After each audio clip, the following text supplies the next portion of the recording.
Arion, one thing I guess a cliche you hear a lot from players is you make the biggest, most progress from year one to year two. Now that you've had 5 starts under your belt, where do you see the biggest progress coming from you? Yeah, just the play of speed and being able to read and react, being able to understand the schematics of what wants to be done on normal downs and third downs, and then also knowing what the offense that we're playing is trying to do, and having a good grasp of what the game plan of how they want to attack us is and how we need to defend.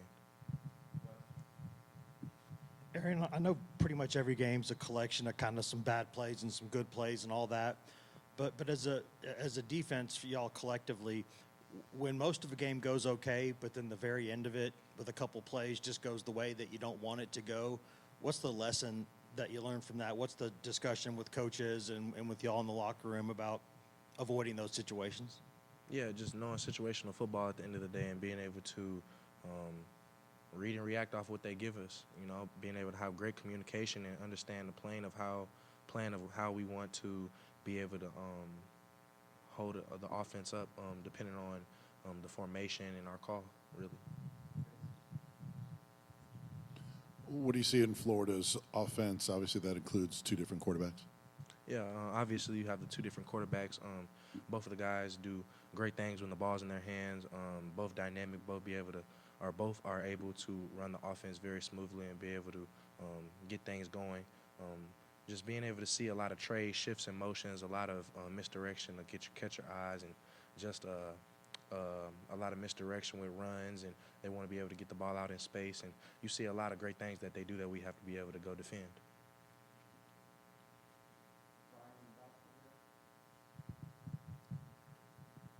What's just been the overall reaction from you and your teammates? How have you guys kind of handled this and responded to the loss? Yeah, obviously, learn from our mistakes, be able to reassess the film, be able to get things corrected, and be able to flush last week down the drain and be able to bounce back and move on to this week coming up and going against a great opponent this Saturday in Neyland. So just the mindset is just be hyper-focused and be able to be on all our P's and Q's with call, assignment, alignment, and being able to communicate during pre-snap, post-snap, and being able to fly around fast and be able to get back to the way we play football. When you're playing a quarterback who can move around, how much more challenging is your eyes in a game like that? And how challenging was it this past week? And what will you learn from that experience last week moving forward with 2 mobile quarterbacks this week? Obviously, you got to be assignment sound. Everybody, all 11, have to be able to do their job. Whenever you're going against a dual threat quarterback, a person who's able to move in the pocket and be able to create space with his, create time and extra time and space with his legs, and you got to be able to corral the guy and get him down on the ground while being able to have great pass coverage. Eyes is everything. Obviously, you got to know what your assignment is, who your man is, depending on zone of coverage, and you got to be able to go and play at the end of the day.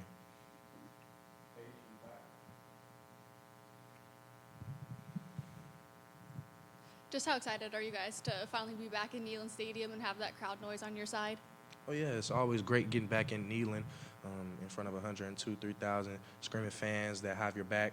And it's going to be a great environment Saturday night, obviously, with Checker Neyland, and just a lot of people who are going to be there, and just having that crowd around us to be able to, especially on defense, they're in a hostile environment. They have to change up their clap cadence or just anything. Any edge that we get over is always a plus when you're at home on defense, and it's just going to be great to be back in Neyland running through that tee. Arion, how would you kind of describe the leadership on this team, and what role do you think you kind of take in making sure that you guys forget last week but learn from it and reset and get ready to go this week? Yeah, obviously, the message has just been bounce back.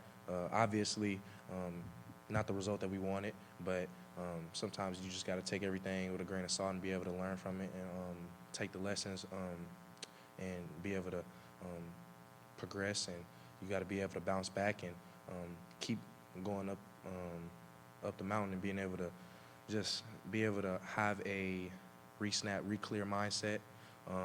I feel like as far as my leadership role, I've just been being able to hold guys to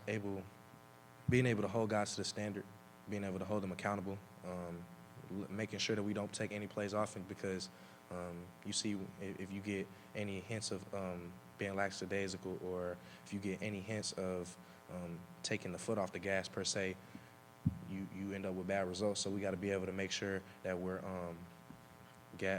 pedal to the metal and be able to capitalize off this week and play Tennessee football.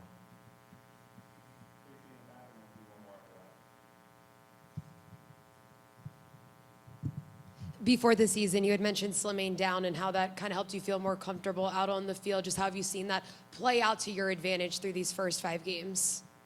Yeah, just being able to be at the weight I am now, and like I said before, I feel great. It's a comfortable weight, and I'm able to play fast, read and react, and run with the best of them, especially in a league that we play where you have to be able to run sideline to sideline as a linebacker while also fitting downhill. And I feel like I've been at a perfect weight and strength and speed to be able to go and be productive. Thank y'all.